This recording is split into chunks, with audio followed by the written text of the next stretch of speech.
Alrighty. Yes, so that's pretty much it in terms of our reviews, man. We don't, again, we do everything for you with no money down, just to give you a complete peace of mind, so you're happy. That's Right? awesome. Sounds pretty cool. Yeah, awesome. Awesome. So I want to show you a couple things with the roofing system. You know how we can kind of fix some of the, things that we talked about. First off, when it comes to doing the roof, you have to think of it, Lynch, as a whole system, right? And unfortunately, a lot of people, when they think of a roof, right, like first thing that comes to mind is like the shingles, right? What you see on top of the home. We just picked out some nice colors for the shingles. The shingles, believe it or not, are the least important part of the roof, right? If you're talking about doing a roof the right way in 2016, you have to think of it as a system, and many things go into that system, like proper ventilation, proper underlayment, making sure it breathes. So with roofing, Lynch, you're gonna see a big range of pricing, anywhere from like $3 a square foot on the lowest end, all the way up to $13, $14 a square foot on the higher end, all sometimes using the same shingle. Just depends on the system they're putting on underneath. So pretty crazy to think about. Yeah, it's a right? big range. Right, so big range. So our system, right, it's exclusive to us. It's made from GAF, who's the largest manufacturer in the world, right, as we talked about. And if you like the system that we have, we're the only ones who carry it. So I want to show you a couple things we do, and then I'll work up some numbers for you. All right, awesome. First thing we're gonna do, always remove all the existing shingles, just like we talked about earlier. Putting shingles on top of shingles is the worst thing you can do, putting multiple layers on a home, right? And in Massachusetts and in New England in general, the law is that you can't have more than 2 layers on top. Any guesses why? I'm not sure. Not sure? Yeah. Right? Kind of could be too heavy. Okay. Right? And again, you have to be careful with that as well, because if you think about your home, your shingles are going to be about a car. Okay. 2 shingles on top, 2 layers of shingles, that's 2 cars. With snow and ice that you have on the house, that's a lot of compression, right? And it can cause structural weight, right? Which is why a lot of people shovel off the roof in the winter time. Yeah, 2 winters ago, that was a tough one. Right, I was gonna ask you, right? So also when you have algae on the house and you put another layer on top of the home, right? That algae, where does it go?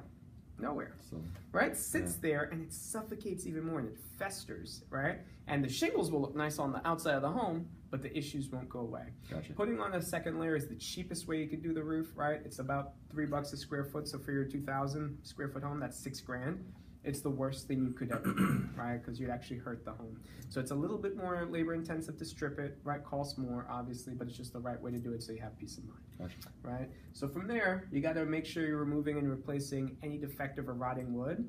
We're going to give you 300 square feet completely complimentary, right? Which, based on what we saw in the attic, should be more than enough to cover you, right? So that's a pretty cool Awesome. thing, right? And where you're typically going to need some wood replacement, just like in that picture up top, is going to be around the edging of the home where you get the icicles building up and you get water kind of sitting. So what you got to do to protect that area is you got to put on what's called a drip edge, right?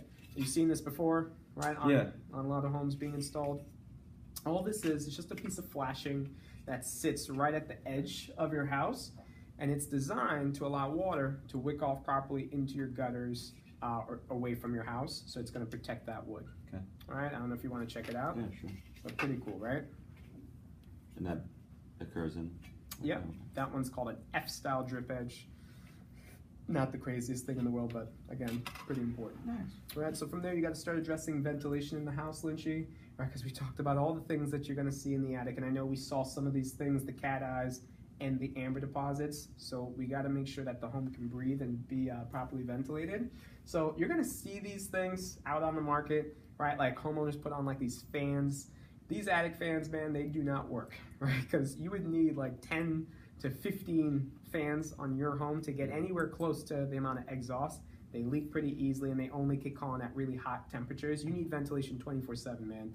So what you have to do, right, which your neighbor has, and you actually pointed it out outside, which was awesome, is you got to put on a ridge vent, right? The ridge, we're going to cut it open about 3 to 4 inches just to serve as the exhaust so the home can get the exhaust of the attic, right? So these things are pretty standard, like even with the drip edge and the ridge vent. Any company that's kind of doing a halfway decent job, they will do these things, but this is where it starts to get very different, right? Because 85% of homes, even with the ridge vent, are still improperly ventilated. And the reason why is because they don't do anything about the intake, right? So just like a car, Your car needs intake and exhaust to function. Mm-hmm. Human beings, we need intake and exhaust to breathe, right? Sure. And what happens when you don't have proper intake to cycle the air out, you get what we call stagnant airflow, and you create this vacuum effect in your attic where it can get really hot, really humid, and it creates all the things that we talked about. Condensation, mildew, mold, higher energy bills, and the ice dams, right? So what we gotta do with the home is we gotta make sure you get intake. Now here's the kicker.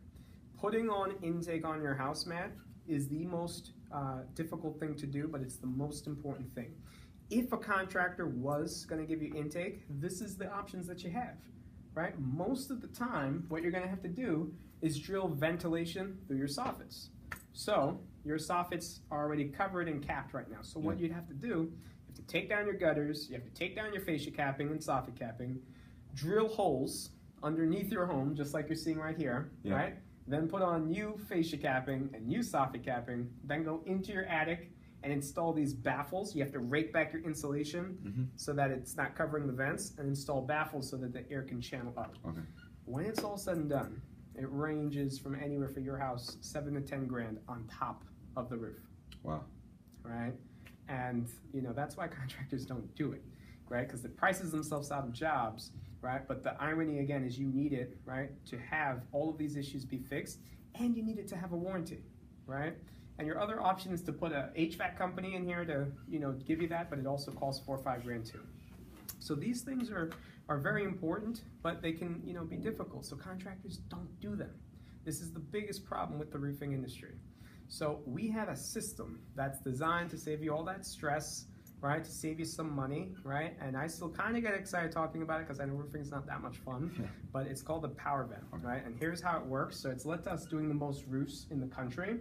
But what we're gonna do, Matt, right, is 2 things. First off, with the ventilation, we're gonna cut open an incision, right, on the entire eave length of your home, like right above your gutters, like a foot up, right, on both sides. And then we're gonna install the PowerVent. The PowerVent has thousands of these little mini vents, right? And it's gonna sit at the edge of your home, right? This part right here, and cycle cool, fresh air from the outside into your attic and out through your ridge vent, giving you balanced ventilation in the attic and solving all the issues that we talked about up there with the condensation and the high humidity. And again, just extending the life of the roof. All right, check it out. All right, so again, that part so it's like naturally, it's not like electricity or anything pulling in? Runs without any electricity, no fans, right? You can kind of get a better visual here. Oh, okay.